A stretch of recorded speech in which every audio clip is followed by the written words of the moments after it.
Everyday Business Solutions, the podcast that offers you the right perspective on achieving success. Hello, everyone, and welcome back to Everyday Business Solutions. My name is Haley, and today I have with me Jeff from the Toledo Chamber of Commerce. Jeff, would you mind introducing yourself? Sure. Thanks for having me today. I'm Jeff Schaaf. I'm the Director of Talent Strategy at the Toledo Regional Chamber of Commerce. Okay, so can you tell us a little more about what you do as the Director of Talent Strategy? Sure. So my role, I am responsible for primarily talent attraction and the strategy of how we help attract talent to the region, help our members attract talent to the region. I run our Summer in the City program, which is a program for interns who are here interning for the summer with any company in the region. They can sign them up for our program, and we show them around Toledo. We give them opportunities for professional development so that at the end of their internship, if they're offered an opportunity to stay in Toledo, they want to stay in Toledo. Mm-hmm. And it's kind of cool because I went to college here, and I've gone through the internship experience locally. I was down in Maumee, but getting close to the city that you might potentially live in one day full time is hugely important, right? Because Absolutely. It makes a break. And there's Toledo, I feel like in the Toledo campus is the close to home place. Everybody wants to go somewhere else. So it's cool to see like incoming people and that fresh perspective, right? Yeah, so we found there's two elements to the program for an intern.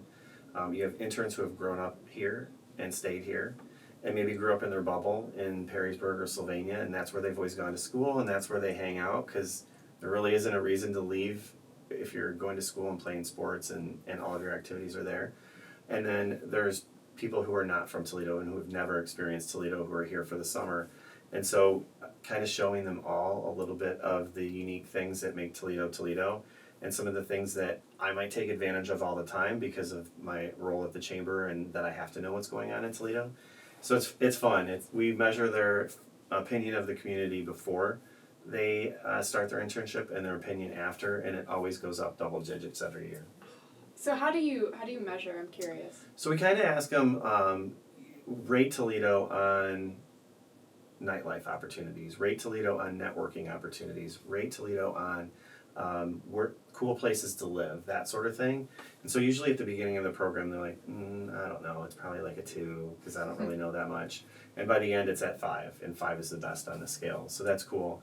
And then we also take a look at it from who actually accepts at the end of the summer. So our acceptance rate is usually anywhere between 30 and 40%, which is not, it doesn't sound great initially on paper, but when you realize that the majority of the interns who are in the program are only juniors in college, so they probably won't get an offer at all that first year, or if they get one, it might not be something that they'd be able to start until the end of their senior year or when they graduate, so they might not be fully interested in accepting that offer yet. And then 30% will go back to school for the year, and then the other 30% may decide that there's another opportunity for them. Usually if we lose them, it's because they have a spouse that might be, or a significant other that that has already accepted a job somewhere else, or they have to go into a master's program and do something else. So our success rate is, even though it sounds like it's not with only 30%, it's pretty high.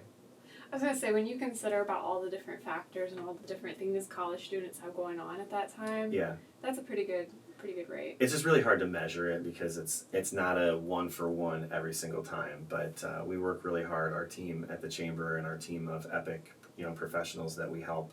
EPIC is our young professionals networking organization. We bring in a lot of those people during the program because they're actually living the life of a young professional in Toledo. So they can talk a little bit about, I'm way out of that range. I haven't been in the intern phase for a long time, so I may be closer in age to their parents than their peers. And so bringing in somebody who's maybe 3 to 5 years into their career, they can give a better perspective than maybe they would think they'd get from me. Although I think I've got a pretty good perspective. I was going to say, my parents have a better social life than I do. Yeah. And the reason is probably Pokemon Go, honestly, but like, still. They're like, we're going out, and I'm like, where are you going? You got to make it. Everywhere that you live is what you make of it. Mm-hmm. And so we're trying to show them as many opportunities as possible to make it in Toledo. Well, and I used to think like, oh, I want to move to like a big city or other countries because I want to experience those places. Mm-hmm. But then like I graduated and my dad's like, realistically, what are you going to do? Like you can stay here for a couple years, save up. He's like, do you want to buy a house? He's like, because your monthly payment is going to be a mortgage payment for, and he knows me. He's like, for the kind of apartment you would live in, Haley, you could buy a house. Yeah.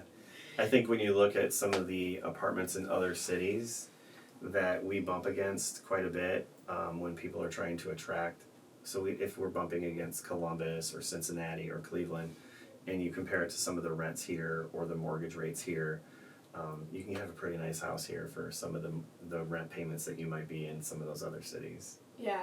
Well, and even we've got some really nice apartments that are very alluring. And I have a dog. I have a tendency to not do my laundry unless it's convenient. So I know there's certain things that I kind of need that make that price go up really, really quickly. And he's like, well, and I, of course, hang stuff all over my room, and I'm always decorating and changing things. And he's like, you can't do that in an apartment, Haley. No.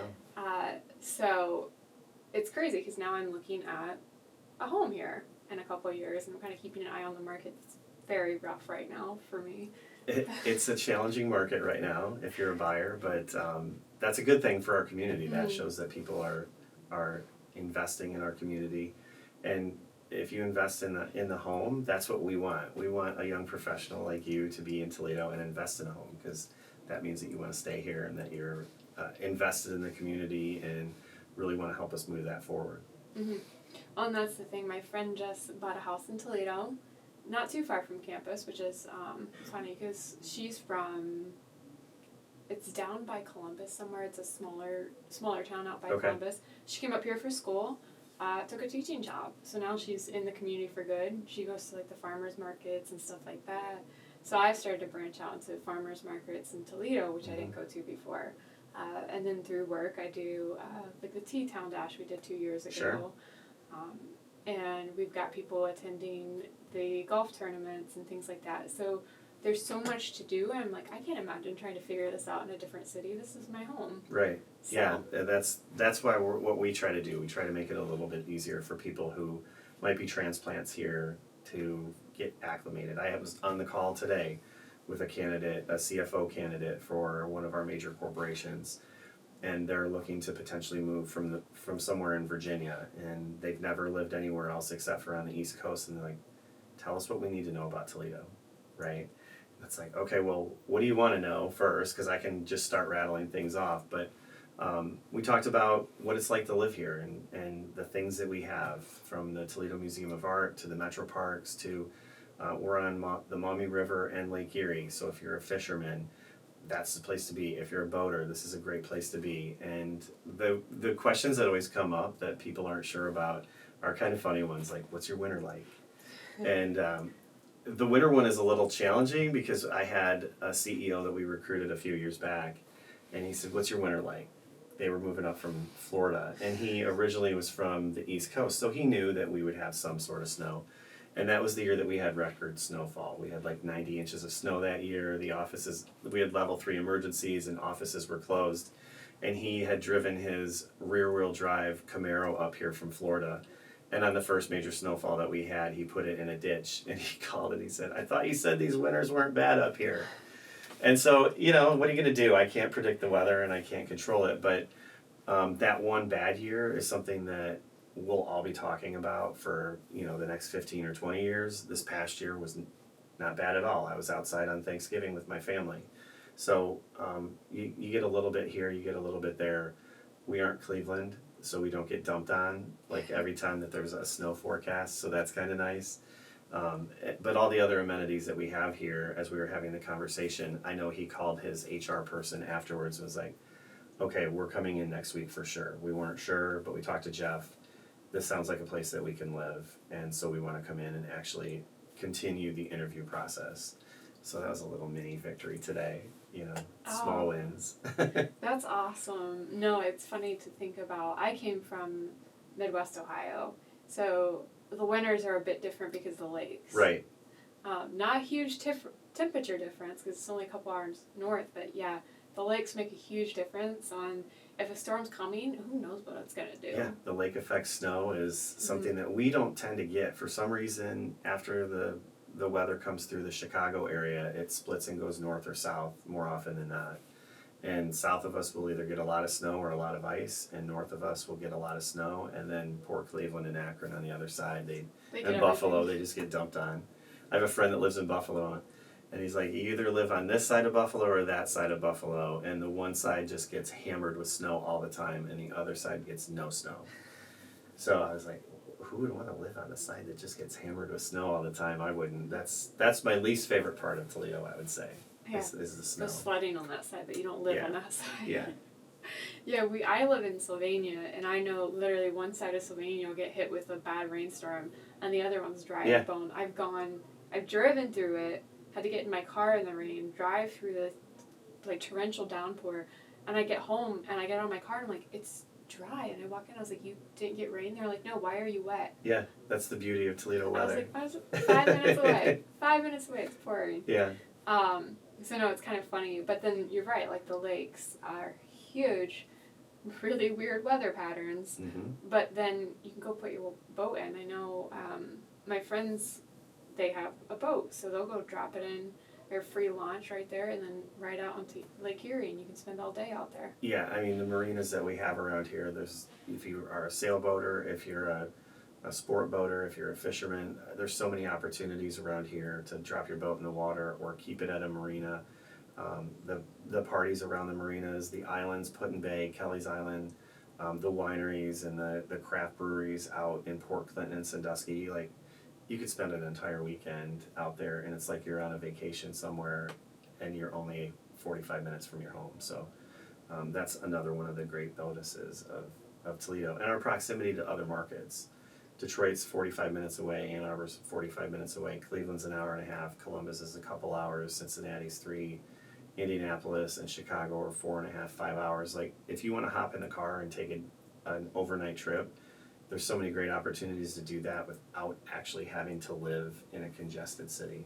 Exactly, and then the flip side is you can also go about the same distance and be completely out in nature. Absolutely, yeah. The other Great Lakes, just beyond the first one. Yeah. And then, there's Hocking Hills, and my friend went to Pennsylvania. She just took a road trip one weekend, and they were going through all these caverns and caves on water and stuff, and I'm like, that was that close? Yeah, yeah. I tell people that are looking to come to the region, the only thing that we really don't have are mountains and surfing.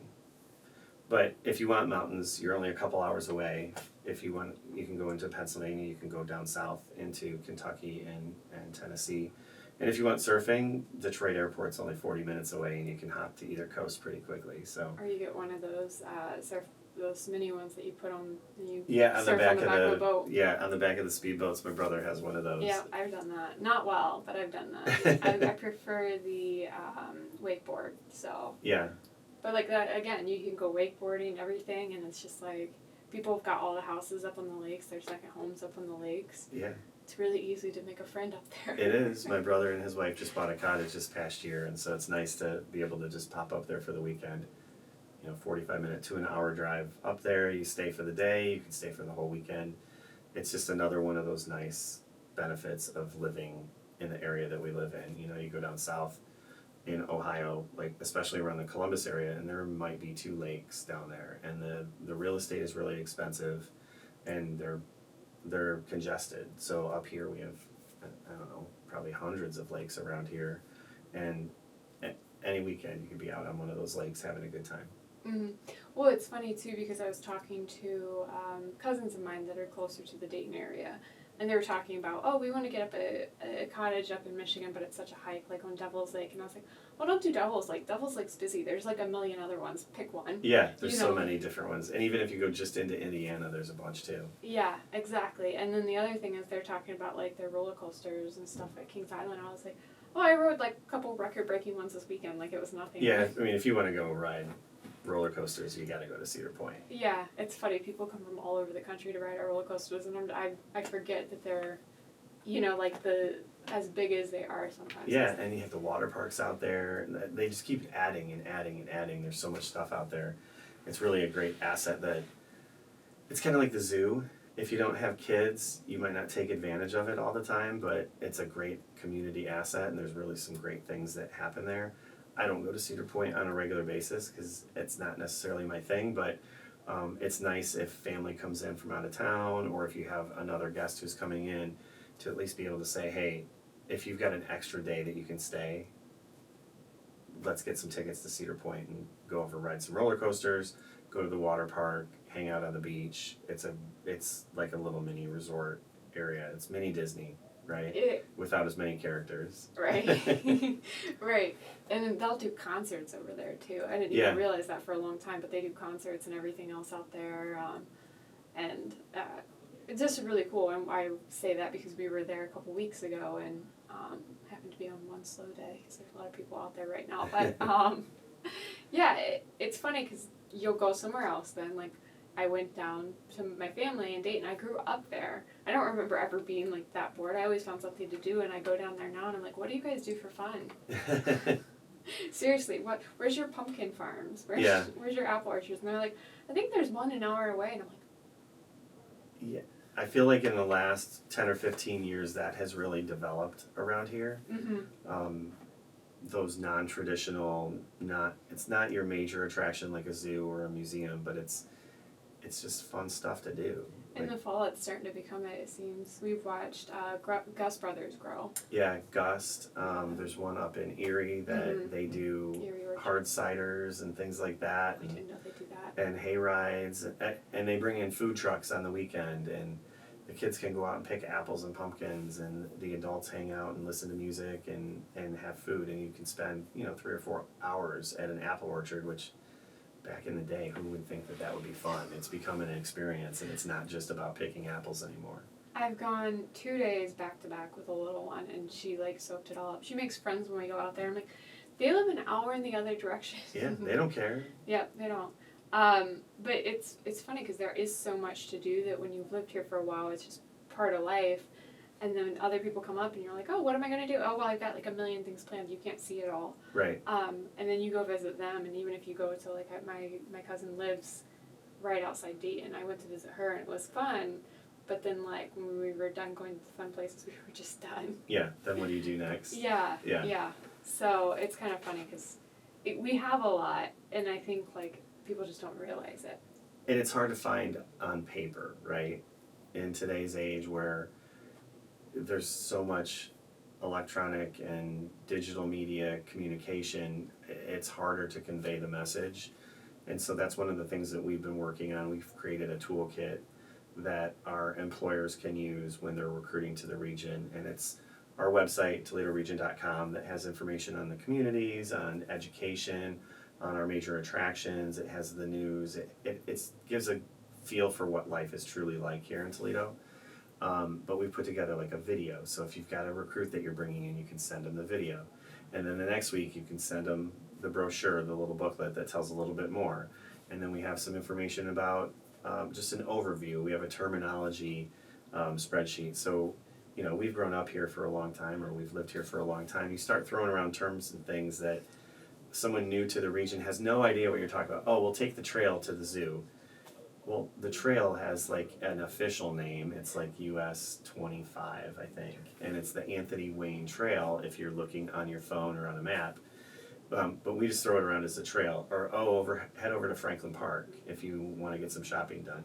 Well, Franklin Park is the name of the mall. It's just some of those things, or we have a lot of references to Tony Pacos or MASH or Jamie Farr. And young people, especially if we're recruiting to the region, Jamie Farr was a star on a hit TV show, MASH, years ago, back in the 70s and 80s, and that generation wasn't even born. So they have no tie to who a Jamie Farr is. He also used to be the namesake for the Marathon Classic. So, but if you're not familiar with that and we're throwing that around as a recruiter or as someone at a company, you got to kind of explain yourself. So the terminology is kind of fun. Why it explains why we're called the Glass City, why we're referred to as Frogtown. Talks about the Great Black Swamp. Those sorts of things that are historical to the community, and that might not be as relevant today to who we are, but that certainly are in the fabric of who we are. Well, because I moved up here at the start of high school and I had all those questions like, what the heck are you talking about? Yeah, right? I came up with my little, like, Ohio Southern accent, and it was funny watching people, like, blink at me when I spoke, but I was like, why are we the Glass City? Yeah. What does that mean? What is made of glass here? Right. And then the frog one I found out early because my parents explained it. They actually made me a little booklet of, like, oh, this is what Toledo is. Oh, it was that's really cool. Cute. Yeah. Do you still have that? I'd like to see it. Very smart. They just did a picture of Toledo through their eyes, like their old condo, and Sure. a picture of, I think, mud hens, and it was really, really simple and small, because I was like, just coming out of 8th grade, but it was really cute, because it was like, oh, like, this is home. Yeah. And as a, an employee or somebody looking at a position, even if you're just, like, relocating, because we have some pretty big headquarters in this area, Mm-hmm. too, it would be so helpful to just understand what the heck is going on. And that's kind of the purpose of the toolkit, is that we want to make it easy for a recruiter to be able to sell a little bit of Toledo. They should still be focused on selling their company to the potential employee, and then my role and other people at the Chamber's role is to help sell the Toledo aspect of it. So don't feel as a recruiter, if you're trying to bring into Toledo, that you need to know each and everything about Toledo. That's what I'm here for. That's our role at the Chamber, is to be the Toledo promoters. So I'm curious, though, talking about applicants and bringing people in. I used to be in recruitment, and I've heard quite frequently that it is hard to get candidates right now. That there are just not as many people applying. On Indeed, LinkedIn, everything seems a bit dry compared to what it used to be. What's that like from your perspective right now? We're certainly seeing that across the board. It's not unique to Toledo, certainly, but it is an issue for us in our community right now, especially in those frontline service positions. I think we're seeing a few reasons for that.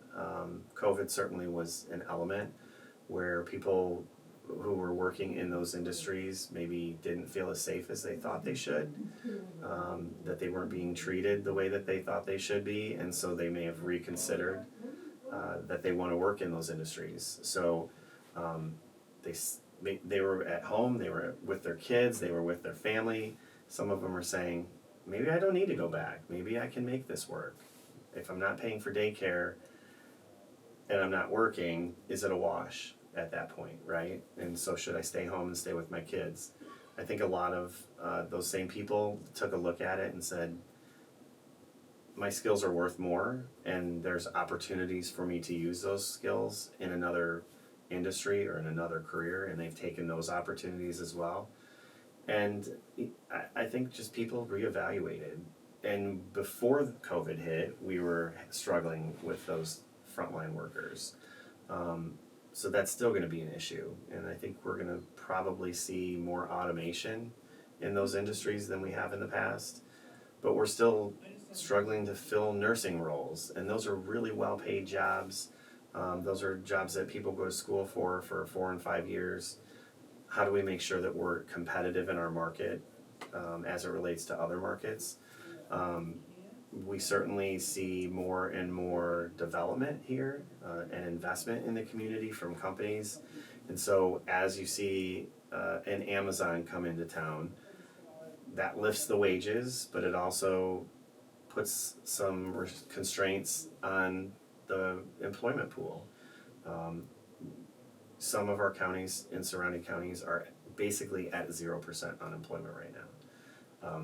Based on the population in those counties and the number of jobs that are open, there just aren't enough people. So we're looking at different ways. One is recruiting from other areas of the country. One is talking to immigrants, legal immigrants who are here in the United States that are looking for work, or people who can enter the country legally and come work for us. There's a variety of issues there that you have to tackle, whether it be making sure that the visas are correct. With everything that's happened over the last 4 years, the visa process was up in the air, it was changed, it was, so many different things and so many issues that we weren't getting the number of people coming into the country as we would have liked.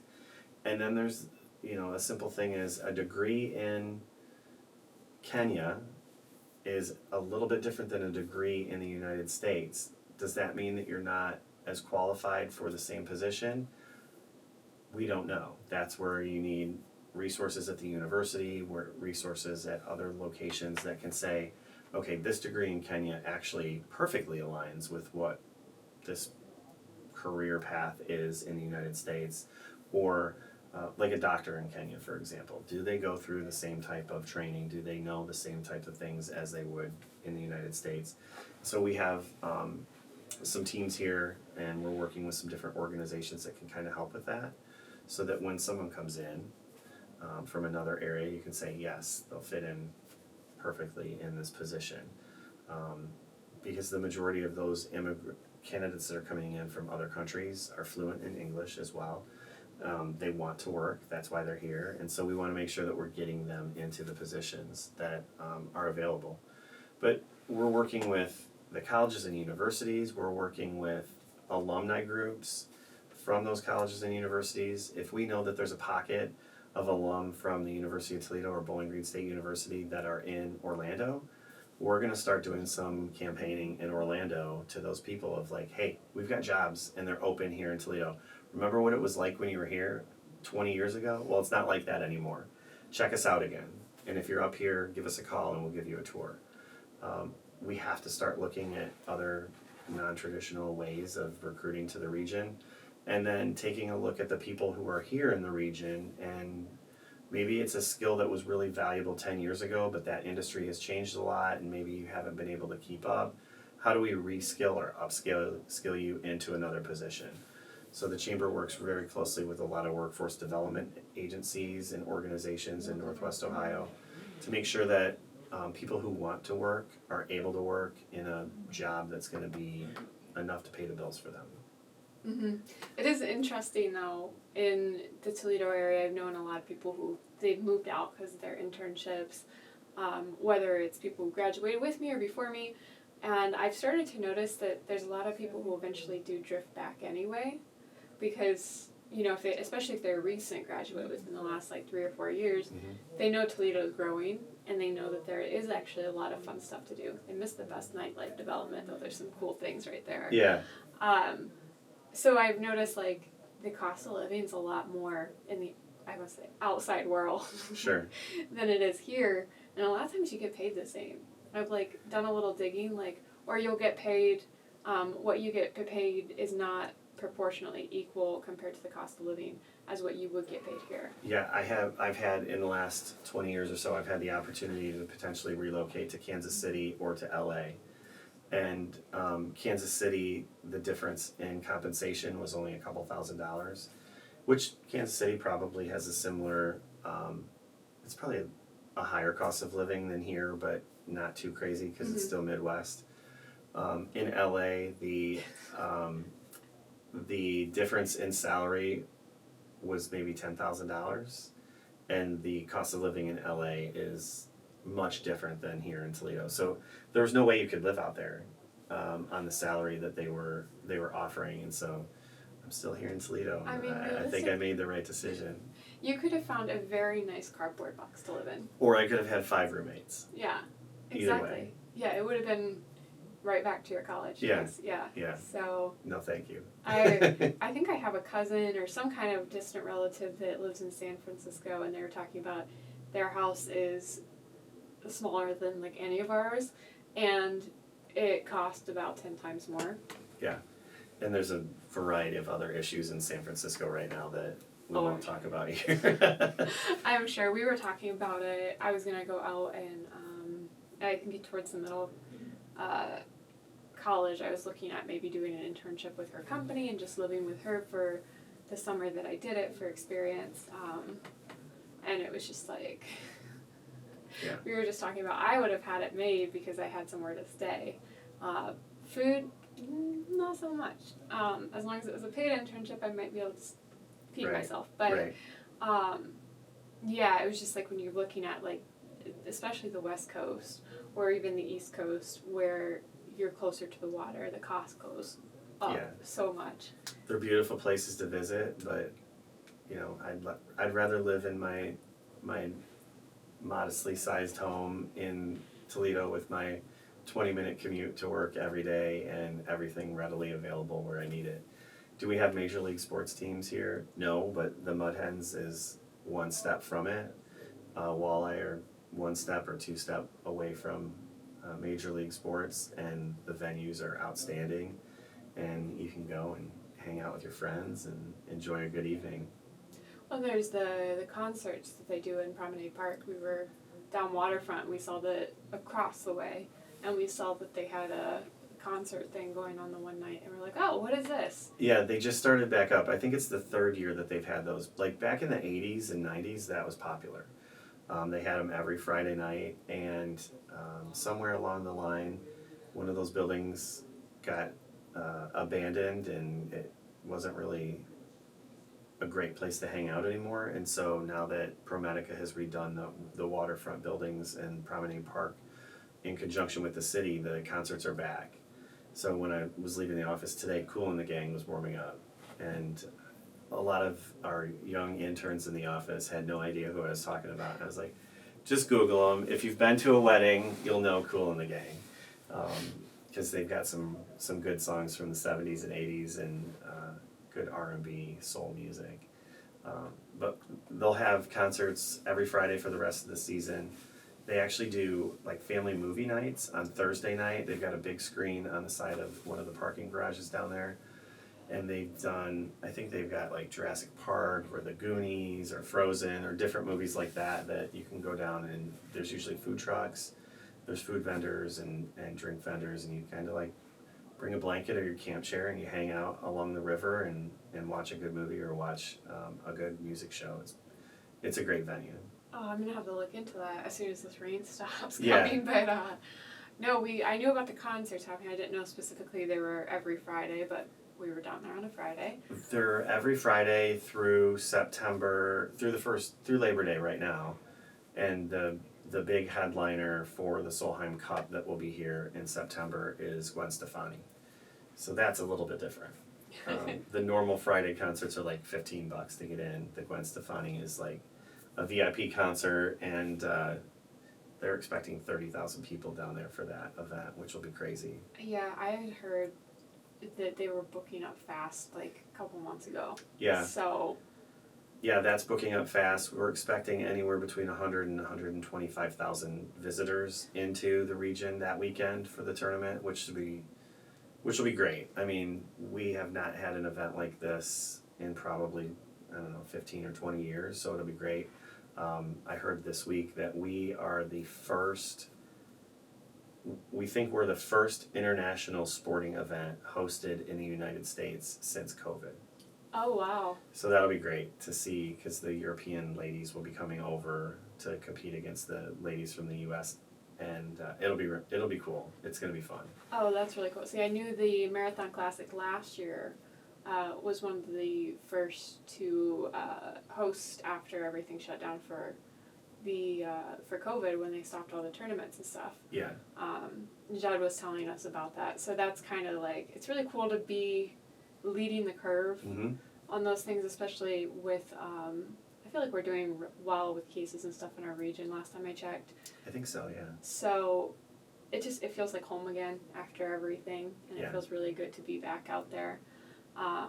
It's cool, like the concerts and stuff like that are really cool, especially like I don't like the super big ones because they're way too loud for me. There's too much going on.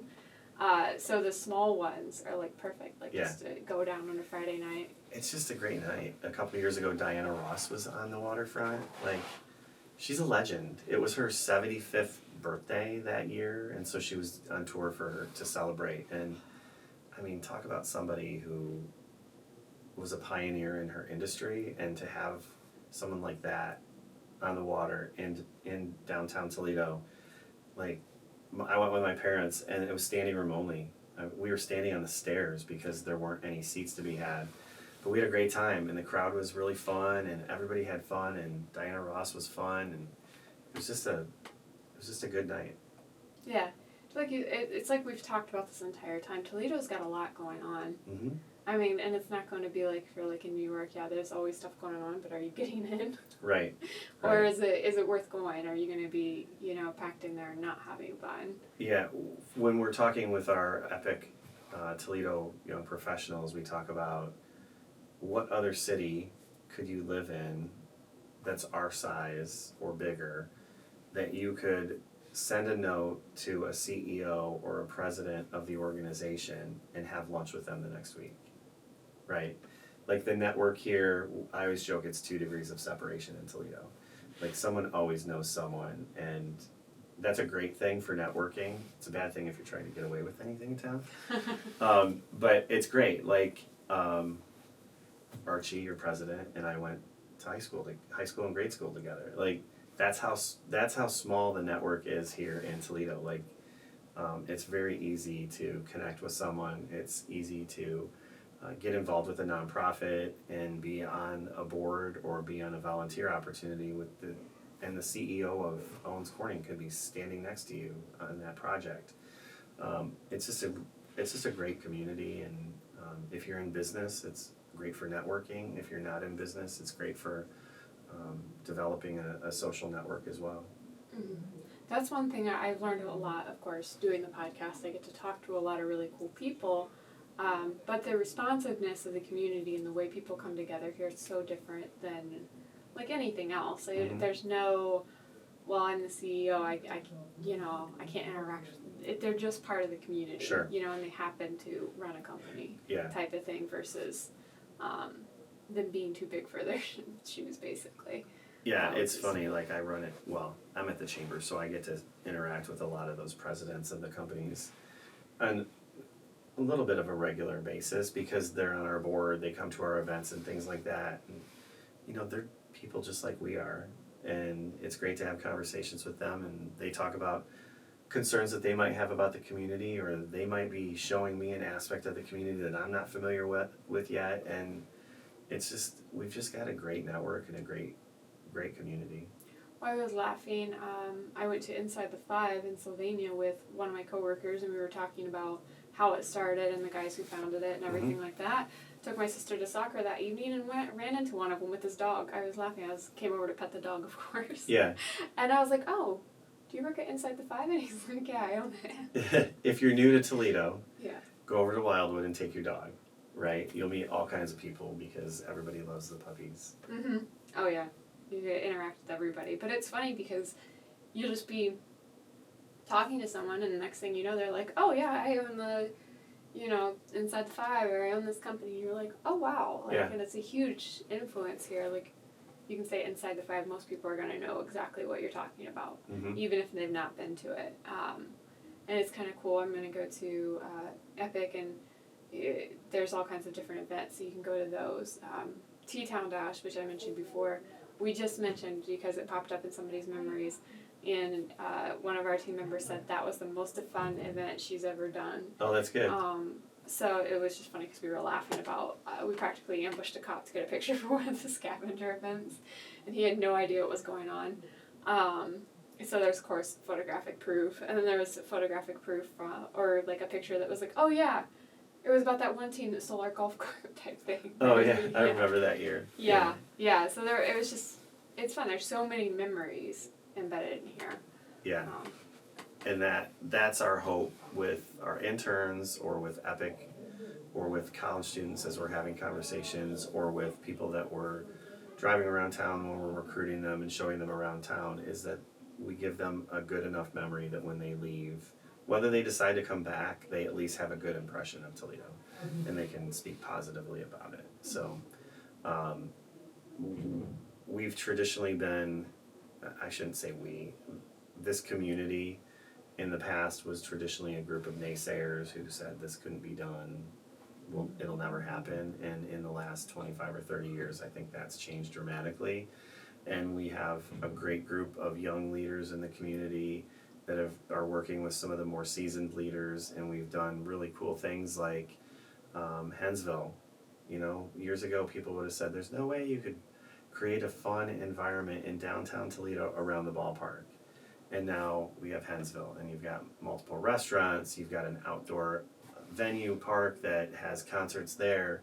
You've got the downtown outdoor refreshment area, or the Dora that we affectionately call it around town. And when the state of Ohio passed the downtown outdoor refreshment laws a few years ago, it was intended because I think Cincinnati was hosting the Major League Baseball All-Star Game, and Cleveland was hosting the Republican National Convention, I think, one of the political parties. And that was the goal, and people started saying, well, Toledo's eligible to set one of those up, we should do it. And there were a couple of naysayers at the beginning, and now here we are. We have 2 outdoor refreshment areas in downtown Toledo where you can take your beverage, your alcoholic beverage, in a special cup out from the bar and wander around and enjoy it in the park, or meet a friend at another bar or restaurant. We have 2 in downtown Toledo. We have 1 in Sylvania now. Yep. I think Mommy's just went live, and Perrysburg's just went live within the last few months. So yeah, I was gonna say that sounds right. It's more about community, and it's more about being able to be outside and enjoying your friends and your family in an environment that is still safe. Especially with COVID last year, it's nice to be able to take those drinks outside and still continue to interact with each other. We haven't had, knock on wood, we haven't had any problems with that. I think our Dora was the first in the state of Ohio to go official. Oh, wow. And we were kind of the guinea pig for that, so we led. The chamber was highly involved in that from an advocacy and legislative perspective, and so it's great that we were the leader on that in the state of Ohio, and people can look to us as the experts on that if they're trying to set one up in their own community. I feel like we did where I got to experience a lot for the T-Town Dash, and then I've been down to Hinsville quite a few times. Mm-hmm. So I feel like we do it really well. The one in Sylvania was really enjoyable when our farmers market was still right there. And now Inside the Five is expanding, and there's a lot of stuff. They still hold festivals right there. Mm-hmm. And then the farmers market is just right down the street at the school. So it's really convenient. Yeah. And it's nice. It's just one of those things that you don't really think, oh, we should have this. And then when you have it, it's like, oh, yeah, this is pretty nice. why did we never do that before? Yeah, why did we have a weird rule that said we couldn't do that before? So it's kind of nice, and it's another attraction item that you can talk to somebody from another state or another city who might not have something like that, or they may have experienced it. I think the big place that used to have it was Savannah, Georgia. And everybody's like, did you know you can go into a restaurant and grab a drink and walk out and walk down the street and go to another It feels really place weird. in Savannah? It does feel weird. Vegas is the other big place, but Oh. I mean, everything is available in Vegas, and we're never going to be Vegas We're is not still like the going to rest be of the Toledo. country. Yeah. But it's just kind of cool to be able to talk about and say, in our warehouse district, which is a historic district that people have taken the warehouses and refurbished them and turned them into businesses and restaurants and bars, this is another element of that.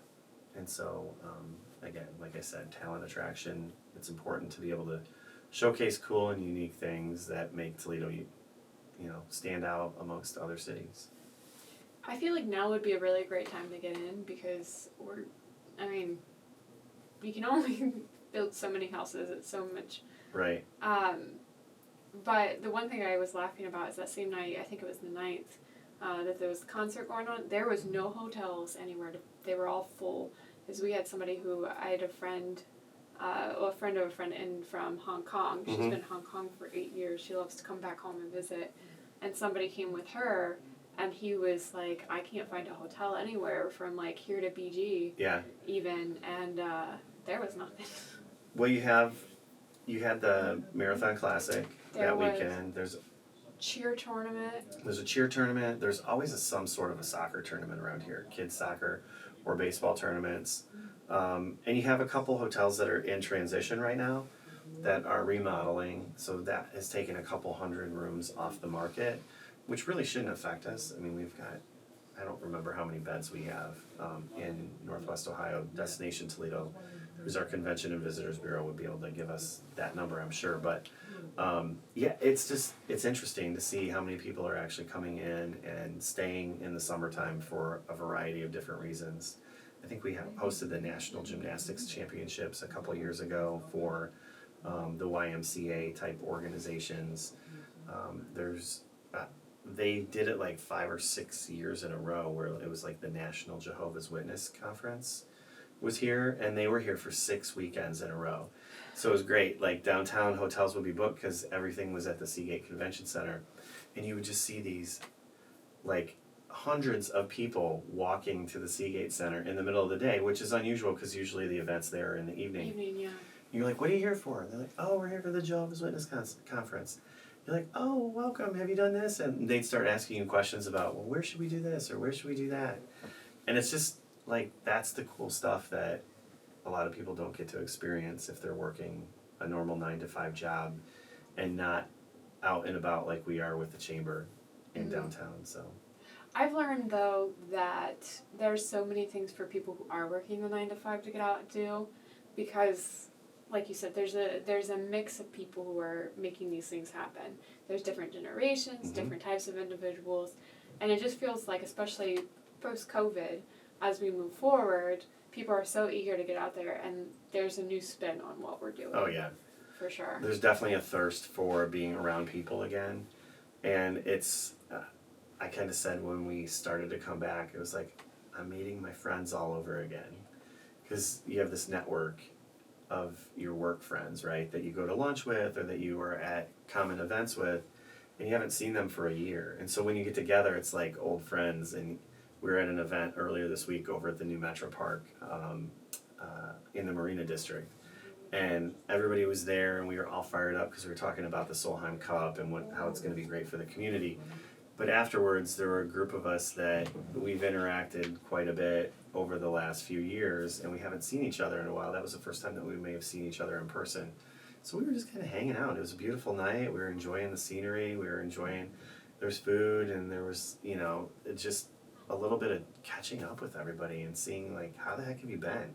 It's been over a year since I've seen you, and when you're there together, it just is, it's awesome. It's a great, it just showcases that community again. Mm-hmm. Well, I have a lot of, like you said, I have a lot of friends I'm reconnecting with, even ones that I've known since high school, and it's just, we haven't talked. Yeah. We're busy. A lot of us graduated during COVID, and so, or I had a friend who just graduated, and she works at Duke now, which is crazy. Super talented friends, by the way. I have to brag about them. But it's funny because I'll be like trying to hang out with somebody, and I've got 3 other people who are texting me like, "Oh, when are we actually gonna go swimming or what?" Cool pool at my house. Everybody wants to go swimming. Go figure. Yeah. But so many people that like want to hang out now because we can. Yep. And it's refreshing when you finally can find time. Yeah. But there's that. And then I have another friend I just met. We started chatting during COVID on social media and became friends. Then once things got safe, we did a trip down to Columbus together, and we started hanging out all the time. I volunteered with her at the Crosby Art Festival. She's been volunteering there since she was like 12 or 13. Oh, cool. Everybody knows her. This whole, like, all these people that come together every year for this, or they volunteer for similar events. And then there's all these booths from all over the country. All these people come in to sell their art and things like that. It was really cool. Yeah, so. we have our arts community is awesome. It's so strong. Whether it's the Arts Festival, the Toledo Museum of Art, or the Arts Commission, or just the ballet, the symphony. I mean, you name it. Like, it's things that I don't take advantage of on a regular basis, but it's great that we have those here for the people who do, and for people who are interested in that if we're looking to recruit to the region as well. I mean, we've got such a great, I call it a toolkit that we use, but we've got so many assets in our community that you can just kind of, it's almost like a deck of cards, right? Like you can say, oh, well, if you want all the hearts, here's all the hearts. If you want all of the spades, here's all the spades. And you can like deal different things to different people depending on what they're looking for. And it's great to be able to have that and not have to rely on just one thing, right? Yeah. So we kind of have a little bit of everything, and we should be able to appease anybody's appetite. No, it's really cool. There are a lot of like subcultures and subcommunities, and then everybody feeds back into the big one. Yeah. So it's really cool because my cousin's a ballerina, so I know about the ballet. I've seen the Nutcracker probably more than most people in the city. The second longest running of the Nutcracker in the world. I didn't know that Yeah. either. Why? Yeah. I feel like Toledo is starting to establish a trend in this conversation of being one of the leaders in many different things. Yeah, I think we've been doing the Nutcracker like second only to Moscow, maybe, Oh, I'm gonna have to look in it the up world. It's something like 80 years or in a row, 85 years, something crazy like that. It So- might be like 80 because I want to say it was 75. They did their Diamond Jubilee when I first started about 8 years ago. So I vaguely remember that. I've been going for like the last 10 years every single year. I go to at least one performance. My cousin's been Clara now, and she's been in all these different roles. Now she's worked into more complex roles. And the only time I didn't get to see it was because of COVID. And I was but they still did it remotely, They right? did. Yes, I did watch it that way. But yeah, it was sad. It was so close to being hosted in person. It just was not quite there yet. I've seen them do a smaller performance since then that my cousin was in, with like kids' stories retold. Sure. So that was cool. I get to see every year how the costumes change, and trying to work my way onto this stage for one of the dancing partners at the beginning. Oh yeah. My grandma knows everybody, of course. So it's really cool. I think it took me by surprise how much Toledo did become my home after, like now I look back this year and I was like, oh, I couldn't see myself living in too many other places, not long term. Yeah, we joke at the chamber that for as hard as it is to recruit to the region, and that's everybody has issues recruiting to their region if somebody doesn't have a tie to it, it's even harder to get people to leave. So we have a lot of people who said, I moved here 20 years ago and I don't ever want to leave. And so those are the things that we just need more people to come in and do that. And so we're really big on the give us another look, and maybe look a little deeper than what you think you know about Toledo. We aren't Nashville, but we also don't have some of the growing problems that Nashville has, and we aren't little podunk USA either. We're a good mid-sized market where we have a lot of things to offer, and we've got some good growth potential, and we're hoping that we'll continue that trend. Yeah, I'm excited. All right, so as far as our listeners go, whether they're Toledo based or not, is there anything that you would like to leave them with? Yeah, I would say, like, if you're looking to recruit, make sure that you partner with your local Chamber of Commerce. That's one of the things that we find more often than not as someone is out recruiting.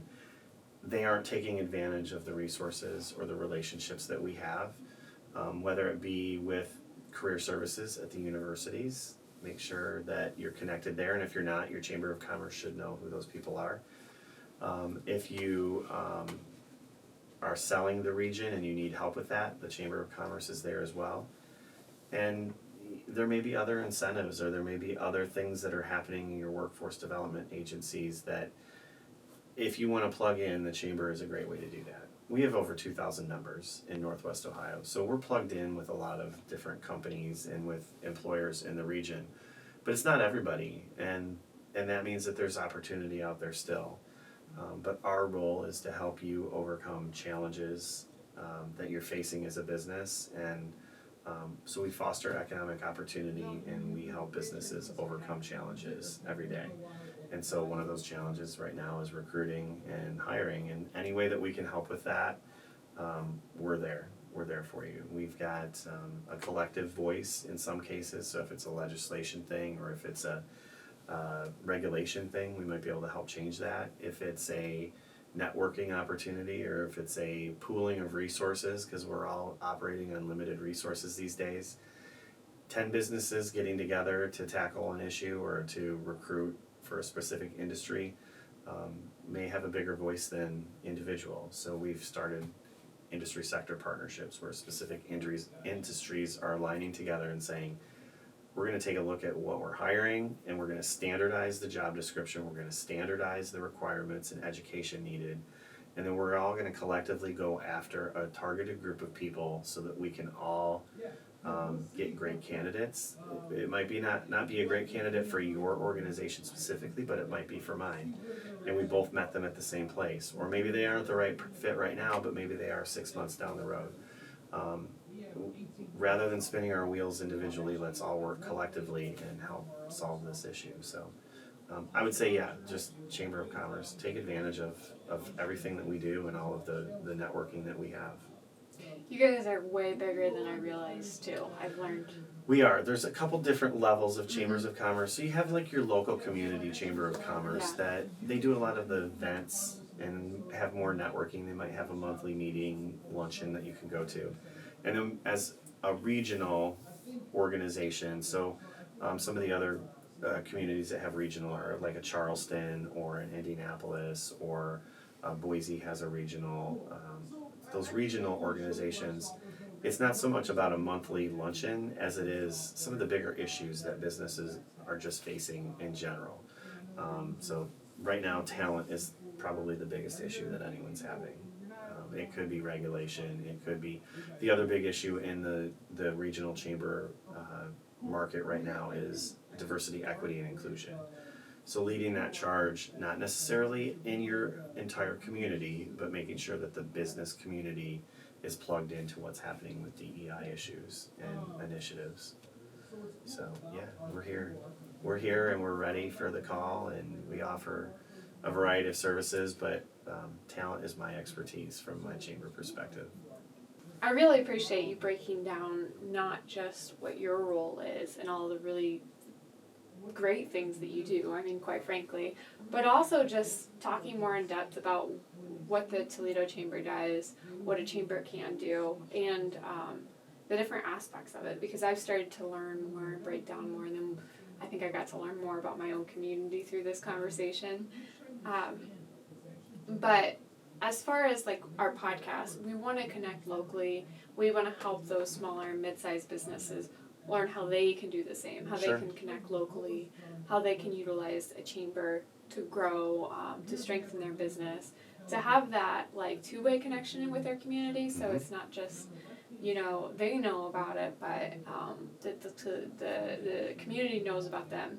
They can utilize that relationship too. So. Yeah, that's what we're here for. All right. Well, thank you for joining us, Jeff. And Thanks for having me. yeah, thank you. And then thank you everyone for tuning in. We will see you next month. I do have a blog post I'll be writing for this and a full transcription. We'll provide contact information for Jeff and his team, and you can check us out on the website.